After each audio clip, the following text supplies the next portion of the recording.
जी देखिए, आप जो है युवाओं की आवाज़ लगातार उठाते आए हैं, जैसा कि हम देखते हैं मीडिया रिपोर्ट्स में भी दिखता है। आपने लखनऊ में कहा था कि युवा तय करेंगे यूपी की सत्ता। किस तरह से आपकी क्या स्ट्रैटेजी है, क्या प्लानिंग है, कैसे इसको एग्जीक्यूट करेंगे आप? लगता है कि ऐसे समय में जब देश में बेरोजगारी एक भीषण समस्या बन चुकी है और उत्तर प्रदेश तो बिल्कुल केंद्र जैसा है, और इस वक्त जो सरकार है, क्योंकि ये चुनावी समय है और चुनाव के वक्त हर सरकार के कामकाज की समीक्षा होनी चाहिए, उन सवालों पे बात बहस संवाद होना चाहिए जो बुनियादी सवाल हैं आम लोगों के, नागरिकों के, युवाओं के। और उत्तर प्रदेश में जो सरकार युवाओं को कई वादे करके आई थी, वो ज्यादातर पैमानों पर फेल हुई है। तो यूपी जैसे सरकार में आप देखिए, जहां पे कि वर्किंग एज पॉपुलेशन पिछले 5 सालों में 2 से 2.25 करोड़ बढ़ा है, लेकिन जी रोजगार जी। के अवसर नहीं बढ़े हैं, कम हो गए हैं। तो ऐसे में बहुत इंपॉर्टेंट है और हर हाल में ये होगा कि जो बेरोजगार युवा है वही तय करेंगे कि आगे की राजनीतिक सत्ता किन लोगों के हाथ में हो। क्या ऐसे जी लोग जी। सत्ता में रहे जो उनकी आशाओं आकांक्षाओं को समझते हो, बेरोजगारी जैसे समस्या का निदान करना जानते हो, पढ़ाई कमाई दवाई जी जैसे जी। मुद्दों पर बात करते हो, या फिर कैसे होंगे, ये तो युवा ही तय करेंगे। और उसी को लेकर हम लोगों की पूरी एक एक मुहिम चलती रही है युवाओं की यूपी, जिसके तहत हमने उत्तर प्रदेश के कई जिलों में चौपाल का आयोजन किया। और क्योंकि ओमिक्रॉन के कारण अब परिस्थितियां थोड़ी बदल गई, 12 जनवरी के बाद से कई शहरों में महापंचायत का आयोजन होने वाला था, जिसको जी अब हमें स्थगित करना पड़ा है। वो हम आगे देखते हैं कब कर सकते हैं। जी अनुपम जी, मैं इसमें आप भी जो है एक और मतलब बात कहना चाहूंगा हमारे दर्शकों से। हमारे युवा देख रहे हैं, उनके मन में अगर सवाल है या अपने भर्तियों को लेकर या सरकार को लेकर कुछ कंफ्यूजन है कि क्या भर्ती जो है, कितनी भर्तियां आई थी, क्या मतलब उन भर्तियों के साथ उनका लेटेस्ट अपडेट है, आप पूछ सकते हैं अनुपम जी से, या कोई और अगर आपके पास सवाल हो। जी, और देखिए अनुपम जी, मैं आपको बताना चाहूंगी और अपने सारे दर्शकों को बताना चाहूंगी कि आखिरकार आज इस चर्चा का विषय और ये जो टॉपिक है वो हमारे दिमाग में किस तरह से आया। दरअसल कल देखिए यूपी टेट का एग्जाम था। जब हमने अपने लाइव सेशन में, कल के लाइव सेशन में जब हमने डिस्कशन किया और देखा कि जो युवा थे वो काफ़ी ज़्यादा एक्साइटेड हो गए, तो उनके काफ़ी ज़्यादा कॉमेंट्स आ रहे थे, हमें इस तरीके के सवाल किए जा रहे थे कि इस एग्ज़ाम कब होगा, ये भर्तियां कब होंगी, इस तरीके के सवाल आ रहे थे। तो हमने सोचा बहुत अच्छा होगा अगर हम इस तरीके का कोई सेशन करते हैं जहां पर आप लोगों की, यानी कि जो हमारी जनता है, आप लोगों के सवाल हम यहां पर उठाएंगे, आपकी जो कंफ्यूजन्स हैं या आप लोगों की जो बातें हैं वो हम जनता के सामने रखेंगे कि किस तरह से, और आपकी कंफ्यूजन को दूर करने के लिए आज का हमने लाइव सेशन ये रखा है। तो आप लोगों के अगर कोई भी सवाल हैं, आप लगातार हमसे कमेंट सेक्शन के जरिए जुड़े रहिए, हमसे पूछिए, हमसे सवाल करिए, और हम अनुपम जी के जरिए आप तक आपके हर सवाल का जवाब पहुंचाते रहेंगे। बिल्कुल शिवानी, इसमें एक और अभी अपडेट मैं अनुपम जी से सवाल एक करना चाहूँगा। बड़ा मतलब अहम सवाल है और काफ़ी बड़ा सवाल है, क्योंकि दावे योगी सरकार कुछ और करती है और आंकड़े कुछ और बताते हैं। जैसे अभी हाल ही में central for monitoring Indian economy यानी CMIE के मुताबिक यूपी में नौकरी के योग्य लोगों की संख्या दिसंबर 2017 में 14,95,00,000 थी, जो पिछले 5 सालों में 2.12 करोड़ बढ़कर 17,07,00,000 हो चुकी है। यानी नौकरी की योग्यता रखने वाले लोगों में करीब 14% जो है वो इजाफा हुआ है। जहां एक तरफ सरकार दावे करते हैं कि हमने पिछले सरकारें यानी बसपा और सपा सरकारों से ज्यादा जो है नौकरियां इस साल जो है उनको दी है। क्या लगता है अनुपम जी, मतलब ये आंकड़े कुछ और बता रहे हैं और सरकारी दावे, सरकारी आंकड़े कुछ और होते हैं?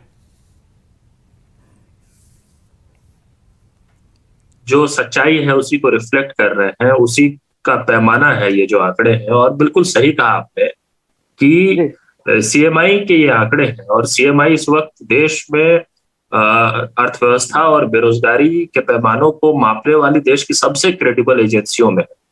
और ये आंकड़ा है कि उत्तर प्रदेश में पिछले 5 सालों में जो नौकरी के लिए योग्य लोग थे, जिसको हम अर्थव्यवस्था की भाषा में वर्किंग एज पॉपुलेशन कहते हैं, वो लोग जो रोजगार कर सकते थे, उनकी संख्या बढ़ी है।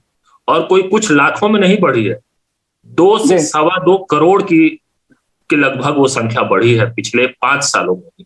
अब जब ये संख्या बढ़ती है, काम करने योग्य लोगों की संख्या जब बढ़ती है, तो नेचुरली आपके मन में ये आएगा कि काम कर रहे लोगों की संख्या भी बढ़ी होगी। लेकिन वो उसके उल्टा हुआ है। जो नौकरी कर रहे या रोजगार कर रहे, नौकरी नहीं कहना चाहिए, रोजगार कर रहे लोगों की जो संख्या है वो उत्तर प्रदेश में कम हो गई।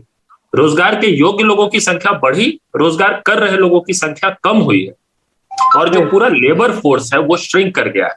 अब लेबर फोर्स श्रिंक करने का मतलब क्या होता है गौरव, आप समझिए, बड़ा खतरनाक इसका मतलब होता है। मतलब कि लोग सिर्फ बेरोजगार नहीं हो रहे, लोगों ने रोजगार ढूंढना भी बंद कर दिया। लेबर फोर्स उन लोगों का मेजरमेंट है जो या तो रोजगार कर रहे हैं या फिर रोजगार ढूंढ रहे हैं। लेबर फोर्स कम हो जाने का मतलब है कि रोजगार ढूंढ रहे लोगों की संख्या भी कम हो गई है। इसका मतलब ये हुआ कि उत्तर प्रदेश में रोजगार करने को लेकर और नौकरी करने को लेकर नाउम्मीदी बढ़ी है। बहुत ज्यादा इस वक्त डिप्रेशन और डेस्परेशन होगा जब लेबर फोर्स कम हो रहा है, और वो आपको रिफ्लेक्ट होता है कई खबरों में। आप लोगों ने कई बार रिपोर्ट किया होगा, हम लोग तो अक्सर, हमारे साथी इस पर बहुत मुखरता से बोलते रहते हैं, ये जो युवाओं में जो खुदकुशी की खबरें आजकल आम बात हो गई है कि कोई बेरोजगार है जिसने आत्महत्या कर ली, तो वो क्यों हो रहा है? वो इसी रीजन से हो रहा है, और उसी का रिफ्लेक्शन ये डेटा है। जब हम देखते हैं कि लेबर फोर्स श्रिंक हो रहा है, जब हम देखते हैं कि वर्किंग एज पॉपुलेशन बढ़ रहा है लेकिन टोटल नंबर ऑफ एम्प्लॉयड लोगों की संख्या कम हो रही है, और इस पर काफी इंटेंसिव रिपोर्ट है सीएमआई का जिसको आपने रेफर किया।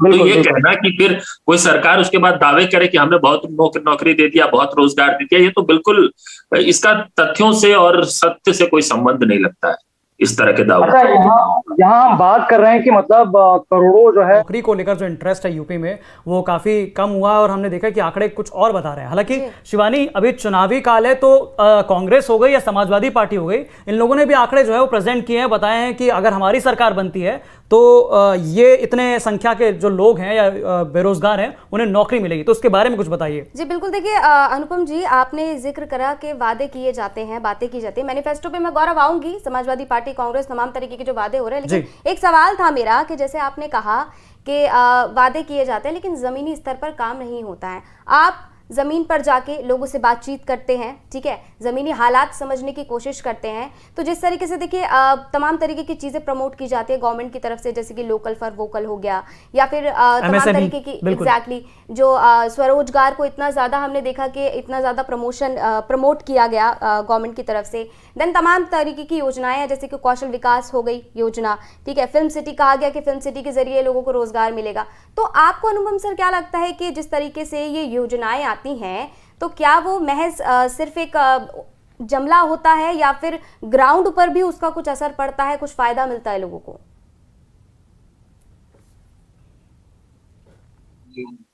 जिन योजनाओं का आप जिक्र कर रही हैं और जिन योजनाओं का प्रचार कई बार सत्ताधारी पार्टी करती है कि हमने ये किया वो किया, और केंद्र की सरकार तो इसमें खैर उत्तर प्रदेश की सरकार से भी आगे है, मतलब मेक इन इंडिया किया, स्किल इंडिया किया, स्टार्टअप इंडिया किया, स्टैंड अप इंडिया किया, पता नहीं क्या क्या नहीं किया। मेरा जो अपना मानना है इसको लेकर, देखिए ये सारी योजनाएं मात्र स्लोगन्स और मात्र प्रचार तक ही सीमित रह गई। अगर इन योजनाओं का धरातल पे कोई असर हुआ होता तो इस तरह के आंकड़े नहीं होते, और ये सिर्फ आंकड़ों की बात नहीं है, देखिए ये रियल लाइफ स्टोरीज है। हमारे साथी जब हम युवा हल्ला बोल आंदोलन के जरिए काम करते हैं तो ये घर घर की कहानी है, इसका रिफ्लेक्शन हमको सड़कों पर दिख रहा है, प्रदर्शनों में दिख रहा है, आंदोलनों में दिख रहा है। ऐसे लोग जो हो सकता है सत्ताधारी पार्टी के समर्थक हो, उनको वोट दिया होगा जिन युवाओं ने, वो लोग आज रोजगार के सवाल पे इस सरकार से नाखुश होकर इसके खिलाफ प्रदर्शन कर रहे हैं। तो अगर ये योजनाएं सफल हुई होती या ये योजनाएं सच में रोजगार सृजित कर पाती किसी भी ढंग से, तो ऐसी हालत नहीं होती। और देखिए कई आंकड़े और भी आए जिसमें पता चला कि ये सरकार योजनाओं के प्रचार पे कितना खर्च करती है और योजनाओं का जो असल उद्देश्य रहता है उसको पूरा करने के लिए कितना काम करती है। इसके भी कई आंकड़े हैं। देखिए बेटी बचाओ बेटी पढ़ाओ का भी एक अभी हाल में एक आरटीआई डेटा आया था कि 80% के लगभग तो सिर्फ ये बताने में खर्च हो गया कि हम ये योजना लाए, उसमें जो टोटल खर्च हुआ। अब ऐसे ही ज्यादातर योजनाओं की हालत, मेक इन इंडिया में वो जो एक इमेज बनाया गया और जो एक नेताजी का प्रचार किया गया, उसी में इतना खर्च कर दिया गया कि असल में मेक इन इंडिया में क्या हुआ है किसी को पता नहीं। और अगर कुछ हुआ तो फिर आत्मनिर्भर और मेक इन इंडिया में क्या फर्क है? आत्मनिर्भर में ऐसा क्या हो रहा है जो मेक इन इंडिया में नहीं हो रहा था? तो ये सरकार करती क्या है ना कि ये नए नए स्लोगन्स, नए नए जुमले ये बीच बीच में लोगों के बीच फेंकते रहती है, जिसमें हम सब लोग उलझते भी रहते हैं। हम सबको लगता है कि कुछ और नया हो गया, कुछ और बढ़िया कर दिया, एक और नया कदम उठाया गया, लेकिन उसका असर कुछ नहीं होता है। असर तो तब होता है जब आप सबसे पहले समझेंगे कि ये एक संकट, बेरोजगारी इस वक्त देश में राष्ट्रीय आपदा का रूप ले चुकी है। इसको अगर एक्नॉलेज नहीं किया जाएगा तो फिर सॉल्यूशन कैसे ढूंढा जाएगा? सॉल्यूशन तो सेकेंडरी स्टेप है ना। सबसे पहले आपको मानना पड़ेगा ना कि एक प्रॉब्लम है। प्रॉब्लम ये है, ये सरकार मानती नहीं है कि बेरोजगारी एक बहुत गंभीर समस्या बन चुकी है इस समय, जो कि इतनी गंभीर समस्या बन चुकी है जिसकी हम लोग चर्चा कर रहे हैं इस वक्त। जी जी, तो आपका कहना है कि इस तरीके की तमाम जो योजनाएं हैं वो महज धरातल पर उसका कुछ काम नहीं होता। मैं अपने यूजर से भी इस तरह की रिक्वेस्ट करूंगी कि देखिए, आप लोग भी हमें अपनी राय लगातार देते रहिए कि आपका क्या मानना है। क्या वाकई में आप आम लोगों को, जनता को भी यही लगता है कि ये जो सिर्फ नारे बन के रह जाते हैं या सिर्फ वादे ही रह जाते हैं, या फिर उसको जमीन पर भी उसका काम होता है? अगर आपको ऐसी किसी योजना से फायदा मिला है तो उसके बारे में भी आप हमें बताइए। साथ ही साथ अनुपम जी, जैसे कि हमने जिक्र करा कि चुनावी माहौल है तो वादे हो रहे हैं लगातार। अखिलेश यादव कहते हैं प्रेस कॉन्फ्रेंस करके और अपने मैनिफेस्टो में कि जब अगर 2022 में अगर उनकी सरकार आएगी तो वो 22 लाख युवाओं को आईटी सेक्टर में रोजगार देंगे। वहीं देखिए, कांग्रेस की अगर मैं बात करूं तो कांग्रेस ने कहा है कि वो 20 लाख युवाओं को रोजगार देंगे। इस तरीके के वादे हमने पहले भी सुने हैं, ठीक है। 2017 की बात अगर हम करें तो 70 लाख रोजगार की बात आई थी सामने, और जिस तरह से आंकड़े आए हैं वो कुछ और ही कहानी कह रहे हैं।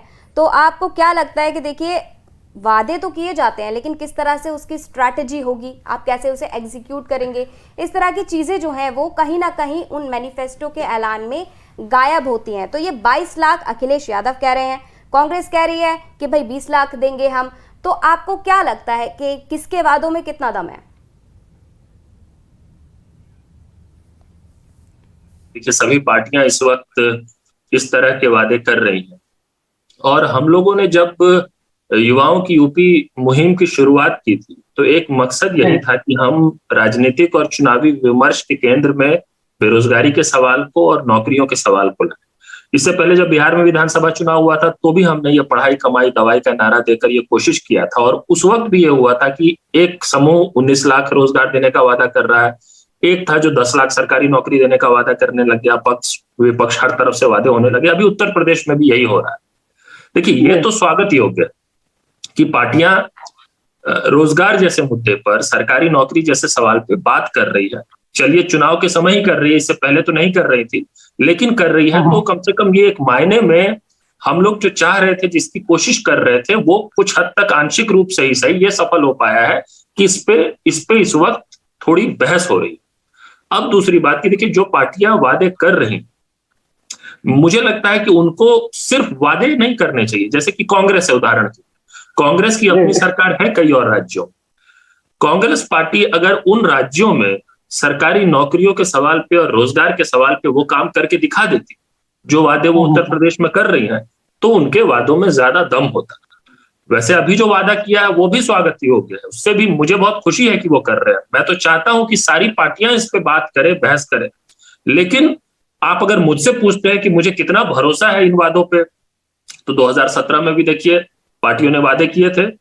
जिस पार्टी ने, भाजपा ने वादा किया, उसको सत्ता में लाया गया, और 5 साल में उनकी क्या परफॉर्मेंस रही है उस पर हम बात करेंगे तो घंटों बात हो सकती है कि कितनी खराब परफॉर्मेंस रही है।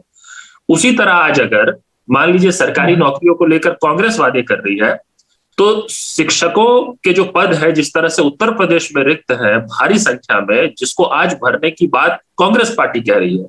कांग्रेस पार्टी कह रही है कि 1.5 लाख प्राथमिक शिक्षकों की भर्ती निकालेंगे, बहुत जरूरत है, बिल्कुल स्वागत योग्य है। लेकिन झारखंड में भी तो कांग्रेस की गठबंधन की सरकार है, वहां पे भी भारी तादाद में शिक्षकों के पद रिक्त है।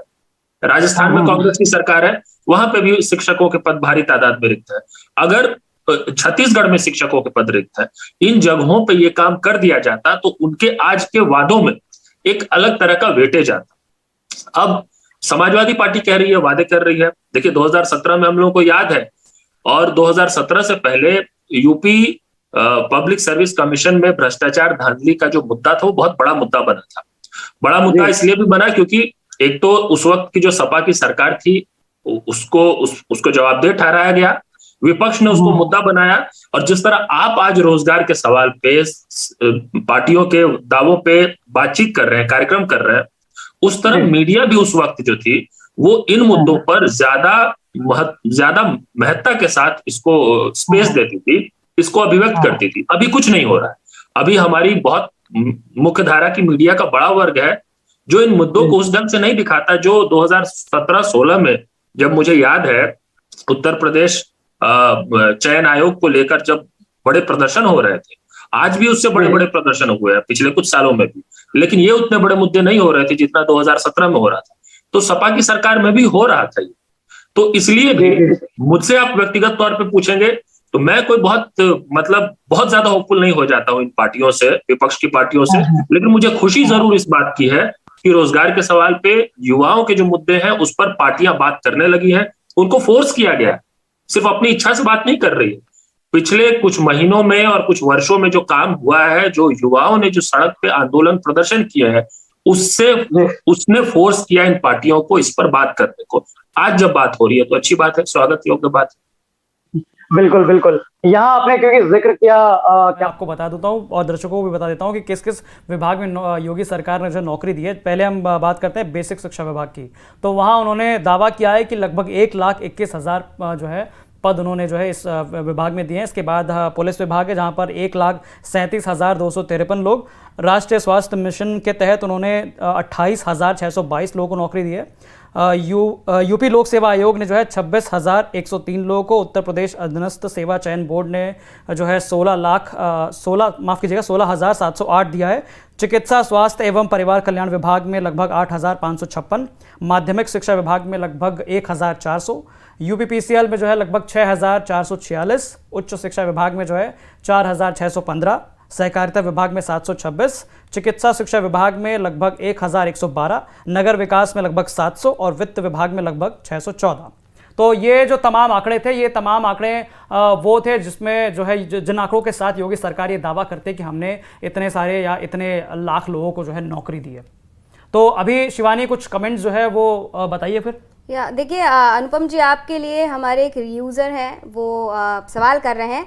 धीरेन्द्र कुमार कह रहे हैं कि अनुपम जी, मेरा एक सवाल है, प्लीज़ पूरी ईमानदारी के साथ बताइए कि सबसे ज़्यादा नौकरी किस सरकार में मिली है, मायावती, अखिलेश या योगी जी? तभी मैं वोट दूंगा, ऐसा उनका कहना है। तो सोच समझ के बोलिएगा अनुपम जी। आपका जो जवाब है वो कहीं ना कहीं हमारे यूजर्स को काफी ज्यादा प्रभावित कर सकता है। नहीं देखिए एग्जैक्ट फिगर जो है नौकरियां सरकार में किस सरकार में मिली ज्यादा मिली वो इस वक्त तुरंत तो आपने एग्जैक्ट नहीं दे सकता मेरे पास नहीं। लेकिन इस सरकार में क्या हुआ है इससे आप एक तुलनात्मक अध्ययन कर सकते हैं, वो मैं जरूर बता सकता हूँ। वो ये है ये सीएमआई के स्नातकों में बेरोजगारी ग्रेजुएट इनको हम कह सकते हैं शिक्षित युवा वो बेरोजगारी दर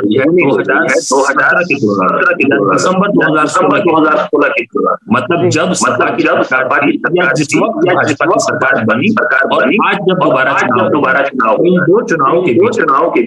दो चुनावों के बीच में ही जब उत्तर प्रदेश में 2 करोड़ से लेकर 2.25 करोड़ के बीच में युवाओं की संख्या बढ़ी नौकरी करने लायक को अवसर मिलने चाहिए। अवसर मिलना चाहिए। जब 2 से 2.25 करोड़ घटना बढ़ी है तो उसमें नौकरी कर रहे लोगों या रोजगार कर रहे लोग वो कम हो गई। मतलब वो बढ़ी नहीं चाहिए था, वो कम हो गई। तो नौकरी रोजगार कर रहे लेबर फोर्स कम हो गया। पिछले 5 साल में जो हुआ इतनी खराब स्थिति रोजगार के सवाल मुझे नहीं लगता है। मतलब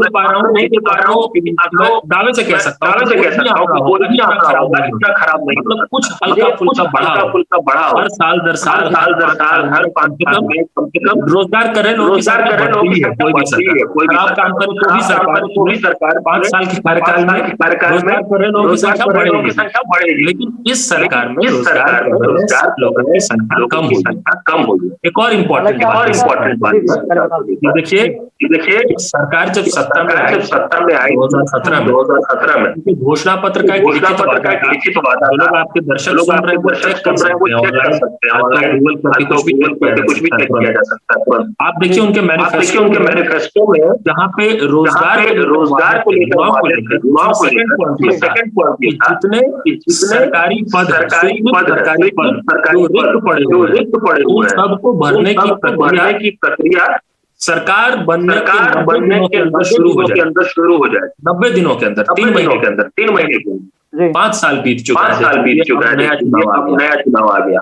आज भी उत्तर प्रदेश में हर हाल में कम से कम 5 लाख ऐसे सरकारी नौकरियों जो स्वीकृत है लेकिन रिक्त, जिनको भरने की मांग कई सालों से करते रहे। ये उनका लिखित वादा था 90 दिनों में पूरा करना था, उन्होंने 5 साल तक पूरा नहीं किया। हम अभी पिछले महीने तक की मांग मॉडल कोड लागू होने से पहले तक कर, लेकिन उन्होंने नहीं किया। आज भी उत्तर प्रदेश 5 लाख से ज्यादा ऐसे पद सैंक्शन है लेकिन वैकेंट। मुझे लगता है ये आंकड़े सफिशिएंट है। दूसरी बात देखिए, सरकार एक दावा जो करती है, सरकार बताती है कि 4 लाख 4.5 लाख इसका खूब प्रचार होता है। पहली बार जब इन्होंने ये बात कही तो 3.5 लाख कहा, 4 लाख कहने लगे। 2021 मैंने एक प्रेस कॉन्फ्रेंस किया था लखनऊ में, और हमने आरटीआई के रिप्लाई के बताया था कि जब सरकार से ये पूछा गया, आप जो बता रहे हैं सरकारी नौकरियों का विभाग, तो इसी सरकार के विभाग ने उस जवाब में हमारे पास कोई विभागवार ब्यौरा नहीं है, कब और किन नौकरियां दे दी, कैसे 4.5 लाख हो गए। तो उसका जवाब में सरकार नहीं दे पाई। अभी भी क्या है, तो सोशल मीडिया पर वो जवाब मिल जाएगा, कहीं सूत्रों के माध्यम से अखबार में खबर आ जाती है, लेकिन लिखित तौर पे विभाग आपने जवाब बताया ब्यौरा क्या है वो सरकार नहीं बताती। और ये जो सोशल मीडिया के अखबारों में सूत्रों के माध्यम से जो आंकड़े आते हैं, उसमें कई बार गुमराह किया जाता है। बताया जाता है कि हमने इतने शिक्षकों को भर्ती की, जबकि सच्चाई है कि उत्तर प्रदेश में शिक्षकों की जितनी भी भर्ती हुई वो असल में सरकार की भर्ती की ये देखिए, शिक्षा मित्रों वाला मामला कोर्ट तक गया था, उसमें बहुत बवाल हुआ और कोर्ट के आदेश के बाद 5,000 और फिर उसको पूरा करते इस सरकार में कोई नई शिक्षण भर्ती नहीं। ये बहुत बड़ी बात, क्योंकि बार कई इंटरव्यूज देते हैं, वो भी कई जगहों कहते हैं शिक्षकों को नौकरी दे। अब उत्तर प्रदेश जहाँ तक 3 लाख कम से कम शिक्षकों की आवश्यकता है राज्य सरकार के अंतर्गत विद्यालयों में, वहाँ पे 5 साल में शिक्षक भर्ती ना हुए। ट्रैजिक और इसी पे सवाल होना चाहिए सरकार के काम का। तो मुझे नहीं लग रहा जी सरकारों से भी और राज्य सरकार से भी। और ये बहुत संवेदनहीन भी है। जब ये बार रोजगार दीजिए, हमारे पास योग्य युवा नहीं है, ये सब याद होगा। उसके बाद उनको घेरा जाने लगा, विरोध होने लगा, उसके बाद वो इस तरह के आंकड़े लाने लगे, अभी शायद चुपके 5 लाख। जी गौरव, सॉरी, हाँ इट्स ओके। कितना भर्तियां नहीं और क्या क्या विवाद पिछले हुए थे। हालांकि जो योगी सरकार का दावा है वो यहाँ पर यह है कि योगी सरकार कहती है कि जितनी नौकरियां उन्होंने अपने मतलब 3.5 साल में दी हैं, उतनी नौकरियां जो है पिछले सपा बसपा सरकारों के दर्जनों, मतलब दर्जन बोल रहा, माफ कीजिएगा, दोनों कार्यकाल में मिलाकर भी नहीं मिल सकी हैं। 2007 से लेकर 2012 के बीच जो है बसपा सरकार में केवल 91,000 सरकारी नौकरियां दी गई थी। वहीं 2012 से लेकर 2017 के बीच जो है समाजवादी पार्टी की अखिलेश सरकार ने करीब 2 लाख सरकारी नौकरियां ही युवाओं को दी थी, ऐसा योगी सरकार का दावा है। इन आंकड़ों को लेकर आप क्या कहेंगे?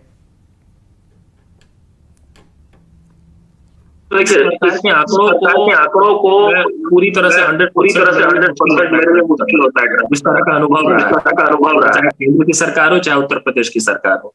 जो सरकार अपने ही आंकड़ों को पूरी तरह से जस्टिफाई ना कर पाए, मैं उस सरकार के पिछले की सरकारों को लेकर दिए गए आंकड़ों को कैसे पूरी तरह ट्रस्ट कर लूं, ये मेरे लिए मुश्किल है। लेकिन मेरा ये कहना है कि मान लेते हैं एक बार को कि आप पहले की सरकारें ऐसी थी वैसी थी। मैं तो अभी आपके कार्यक्रम में एक बार भी किसी भी पहले की सरकार या किसी और पार्टी की तारीफ भी नहीं कर रहा हूं। मैं तो कह रहा हूं कि पहले की सरकारें अगर गड़बड़ थी, अगर वो युवाओं की उम्मीदों को पूरा नहीं कर पाई, इसीलिए इस सरकार को लाया गया था। आप अगर यही दिखा दिखा के फिर से चाहते हैं कि लोग आपका समर्थन करते रहे कि पिछली की सरकार ऐसी थी, पिछली सरकार ऐसी थी, आपको तो आपका आकलन तो इस पैमाने पर होना चाहिए कि आप क्या कहकर आए थे, आप क्या वादे करके आए थे, आप उन वादों को पूरा कर पाए हैं या नहीं। अब तो आप कहने लग, जैसे बिहार में अक्सर होता था, मुझे याद है जब बिहार में हम लोगों ने रोजगार को एक बड़ा मुद्दा बनाने की कोशिश की, तो बिहार में भी यही होता था कि 15 साल से नीतीश जी की सरकार है, लेकिन चुनाव के समय वो फिर से कहने लगे कि भाई लालू यादव जो 15 साल उससे पहले, मतलब 15 साल से पहले जो थे, उनके कार्यकाल में ऐसा हुआ था। तो भाई ठीक है, वैसा हुआ था इसीलिए आपको मौका मिला। अब तो आपका आकलन इस आधार कि आपने क्या वादे किए, आपका क्या प्रॉफिट था नागरिकों को। जी जी बिल्कुल सही कहा अनुपम जी आपने। एक सवाल है आपका, प्राइवेटाइजेशन पे काफी ज्यादा जोर दिया गया है इस सरकार की तरफ से, तो आपका क्या सोच है आपकी, किस तरह से आपने जो चीजें एनालिसिस की हैं, क्या इससे फायदा हो रहा है, नुकसान हो रहा है? जी बिल्कुल मेरा ये सवाल था अनुपम जी कि जिस तरह से सरकार के द्वारा महत्व दिया गया है, हमने देखा पिछले दिनों काफी चीजें जो है प्राइवेटाइजेशन में जो है वो भेंट चढ़ गई, तो क्या ये एक फायदे का सौदा है या फिर इससे जो हमारे देश के युवा हैं उनको नुकसान झेलना पड़ेगा? आपकी क्या राय है इस पर?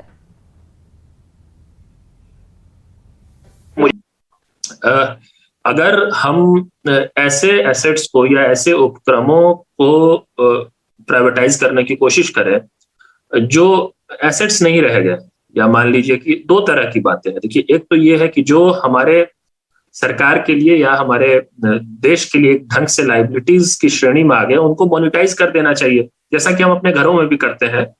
भाई हमारे पास हमारे घर में जो एसेट्स हैं, लाइबिलिटीज है, जिन लाइबिलिटीज से और ज्यादा हम अर्जित नहीं कर पाएंगे, उसको हम मोनिटाइज कर देते हैं या प्राइवेटाइज कर देते हैं।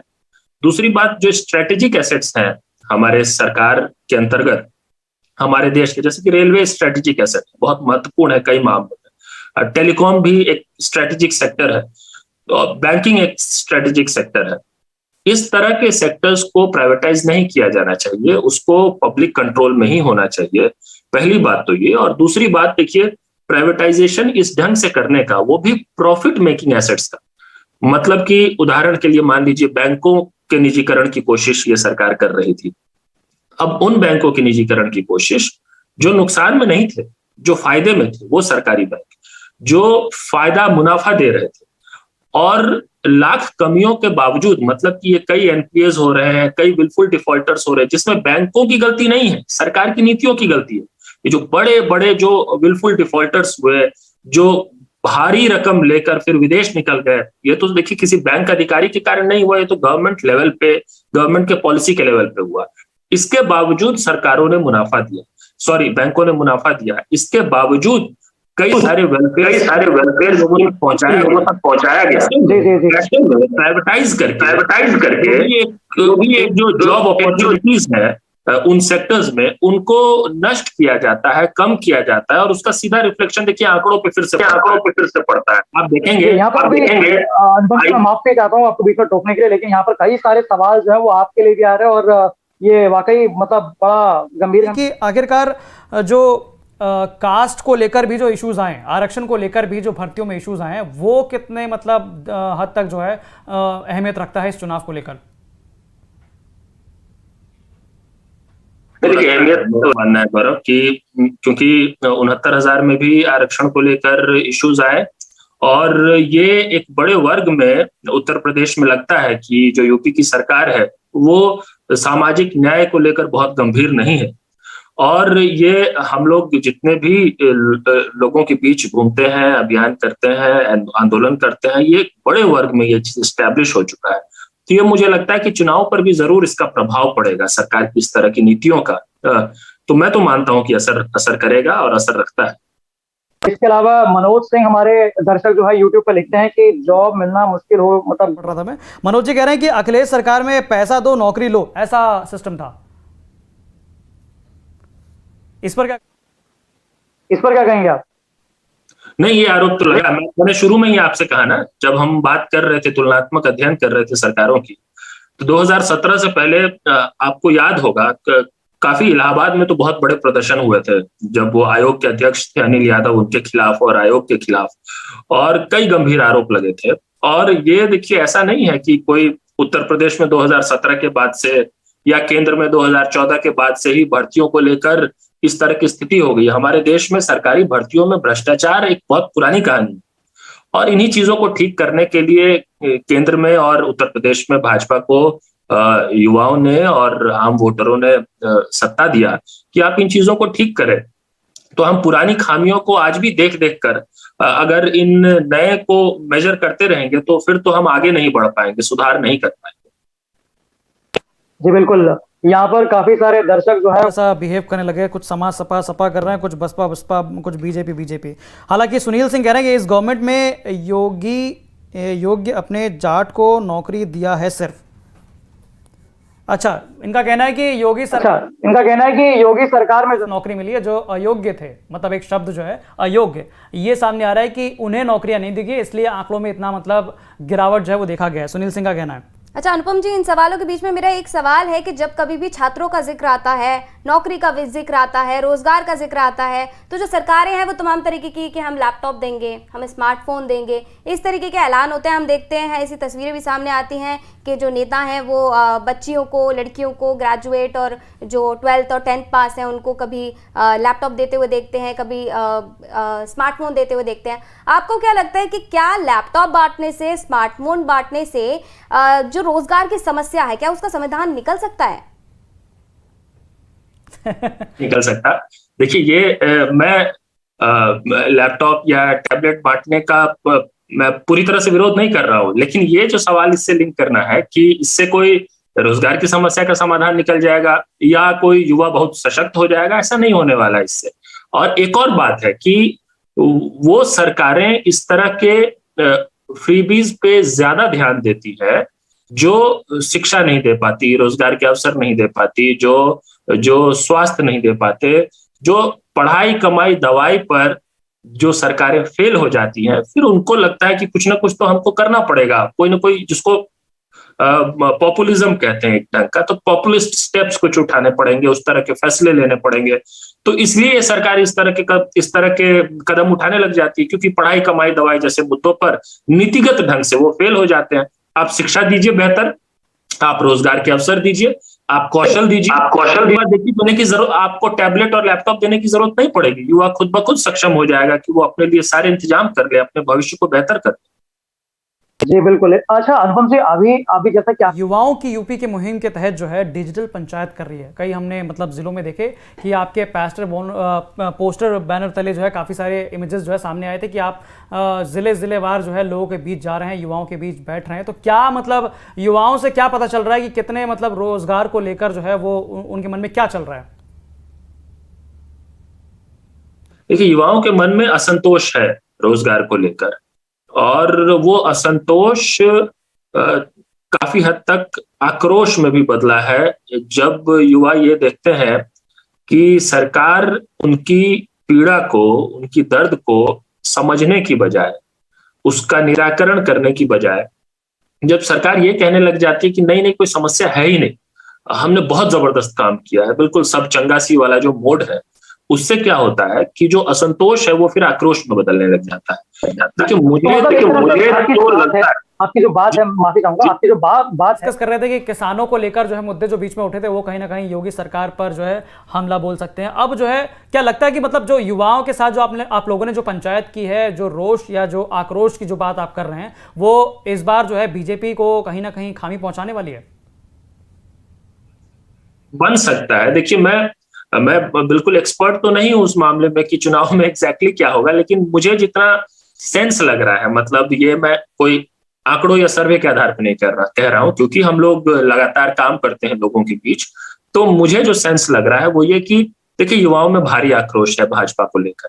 ये हो सकता है कि एक बड़े वर्ग में अभी भी ये लगता होगा, ठीक है भाई, भाजपा को लेकर भारी आक्रोश है, लेकिन फिर हम विकल्प क्या है, ये भी कुछ लोगों को लगता होगा। लेकिन इस वक्त ये जो कोशिश हो रही है, देखिए भाजपा की तरफ से पूरी कोशिश हो रही है कि हम चुनावों को किसी तरह से पोलराइज कर दें।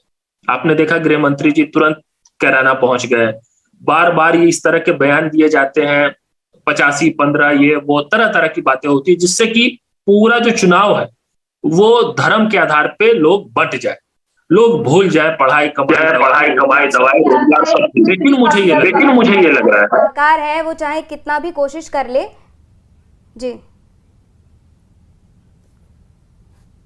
जाति धर्म के मुद्दों पर भारी पड़ जाए इस बार।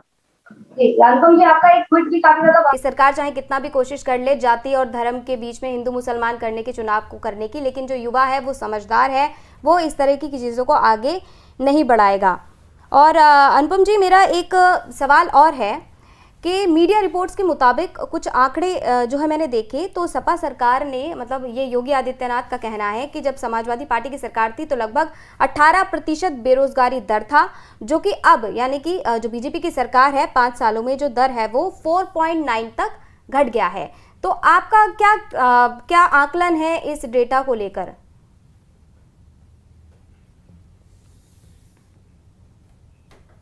कुछ हद तक ठीक बात कह रहे हैं कि ये सीएमआई के डेटा को कोट कर रहे हैं, और जो रेट ऑफ अनएम्प्लॉयमेंट है वो उत्तर प्रदेश में बहुत ज्यादा नहीं है इस वक्त। और वो नहीं होने का कारण देखिए, समझिए, बहुत इंपॉर्टेंट सवाल आपने पूछा है, क्योंकि ये प्रचार काफी हो रहा है भाजपा की तरफ से भी और मुख्यमंत्री जी की तरफ से भी अपनी उपलब्धि के तौर पे। और सीएमआई, खैर मैं ऐड कर दूं थोड़ा सा, जिस सीएमआई के डेटा को उत्तर प्रदेश में मुख्यमंत्री जी कोट कर रहे हैं, उसी सीएमआई के डेटा के आधार पे हरियाणा में उसी पार्टी के मुख्यमंत्री कह रहे हैं कि वो कार्रवाई करेंगे सीएमआई के ऊपर, क्योंकि वहां पे रेट ऑफ अनएम्प्लॉयमेंट ज्यादा आ गया, दिख गया है। अब देखिए, रेट ऑफ अनएम्प्लॉयमेंट होता क्या है ये समझना चाहिए, खास करके जो आपके दर्शक हैं उनको भी समझना चाहिए। रेट ऑफ अनएम्प्लॉयमेंट जो है वो एक फैक्टर होता है लेबर फोर्स का। और जो लोग थोड़ा बहुत गणित समझते हैं वो ज्यादा आसानी से मेरी बात समझ जाएंगे। वो एक फैक्टर होता है लेबर फोर्स का, कि जो लेबर फोर्स है वो अगर कम हो रही हो तो रेट ऑफ अनएम्प्लॉयमेंट बेहतर हो जाए। मतलब कि जैसा मैंने शुरू में कहा, लेबर फोर्स क्या होता है, वो लोग जो या तो रोजगार कर रहे हैं या रोजगार ढूंढ रहे हैं। अगर मैं बेरोजगार हूं और मैं रोजगार नहीं ढूंढ रहा हूं तो मैं लेबर फोर्स में नहीं। लेबर फोर्स में वही है जो रोजगार कर रहे हैं या रोजगार ढूंढ रहे हैं। मैंने जैसा आपको पहले बताया, पिछले 5 साल में उत्तर प्रदेश में लेबर फोर्स श्रिंक कर गया। वर्किंग एज पॉपुलेशन, मतलब कि रोजगार करने योग्य लोग बढ़े हैं, लेकिन लेबर फोर्स कम हो गया, मतलब कि नाउम्मीदी बढ़ी। लेबर फोर्स कम होने का नतीजा सीधे तौर पे, क्योंकि लेबर फोर्स इस रेट ऑफ अनएम्प्लॉयमेंट कैलकुलेट करने में वो जो डिनोमिनेटर होता है वो होता है लेबर फोर्स। तो लेबर फोर्स कम होगा ना, तो खुद ब खुद रेट ऑफ अनएम्प्लॉयमेंट जो है वो बेहतर दिखने लग जाएगा। लेकिन वो इसलिए, वही मैंने कहा कि वो इसलिए उत्तर प्रदेश में इस वक्त बेरोजगारी दर जिसको मुख्यमंत्री जी कोट कर रहे हैं, वो स्थिति उसकी ठीक ठाक दिख रही है, क्योंकि उत्तर प्रदेश में लेबर फोर्स बहुत कम हो गया है, नाउम्मीदी बहुत ज्यादा बढ़ गई है, खबरें आने लगी है। लेकिन इस आंकड़े को देखना हमको कुछ नहीं हो जाएगा। इसका मतलब ये नहीं है कि उत्तर प्रदेश में बहुत रोजगार दे दिया गया। हालांकि जनता यहाँ पर गौरव सिंह एक है जो कि यूट्यूब किसी भी सरकार में नहीं थी जैसी बीजेपी में।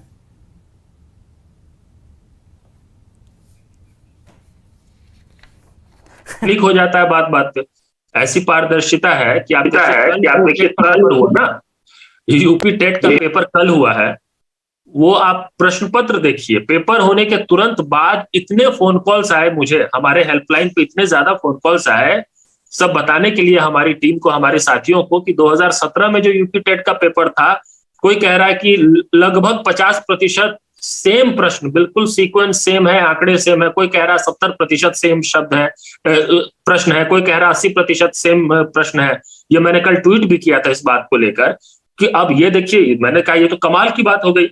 आप अगर 2017 के यूपी टेट के पेपर को एक ढंग से काफी हद तक रिपीट कर देते हैं 2022 में, फिर तो आपको पेपर लीक करने की भी जरूरत नहीं है। आपको जिसको फायदा पहुंचाना है उसको बस इतना ही बताना है कि 2017 वाला पेपर है भाई। तो ये तो नए नए तकनीक आ गया, इससे ज्यादा पारदर्शिता क्या चाहिए। दर्जन भर पेपर लीक कम से कम हुए हैं सिर्फ इसी सरकार में। इतने पेपर लीक तो पहले की सरकारों इतने ज्यादा नहीं होते थे। सरकार को यह बताना चाहिए था, मुख्यमंत्री जी को, अगर ये बताते तो मैं पेपर लीक होने के बाद भी उन पर विश्वास कर सकता था। वो अगर ये बताते कि पेपर लीक को रोकने के लिए उनकी सरकार ने ये संस्थागत कदम उठाए जिससे कि आने वाले समय में पेपर लीक की घटनाएं रुक जाए, भर्ती प्रक्रिया बेहतर ढंग से हो, पारदर्शी ढंग से, उससे पारदर्शी दिन भर में 17 बार बोलने से कोई भर्ती पारदर्शी हो जाएगी, ऐसा होता नहीं।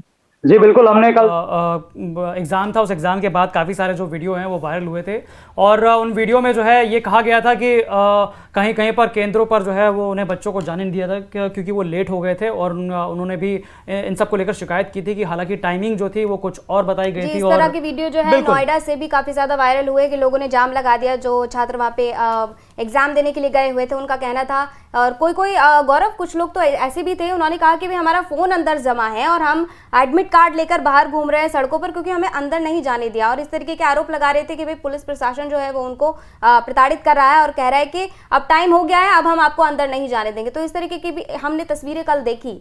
तो बिल्कुल बहुत सारी तस्वीरें सामने आई, लेकिन मैं शुक्रिया अदा करना चाहूँगा अनुपम जी आपका, आप हमारे साथ जुड़े इस मतलब अहम मुद्दे पर जो है आपने चर्चा की, किस तरह से सरकार जो है और किस तरह से पार्टियां जो है अपने मैनिफेस्टो में या आने वाले मैनिफेस्टो में जो है अपने मुद्दों को लेकर क्लियर है कि योगी सरकार से कितना बेहतर जो है वो युवाओं को रोजगार दे पाएंगे। बहुत बहुत शुक्रिया आपका।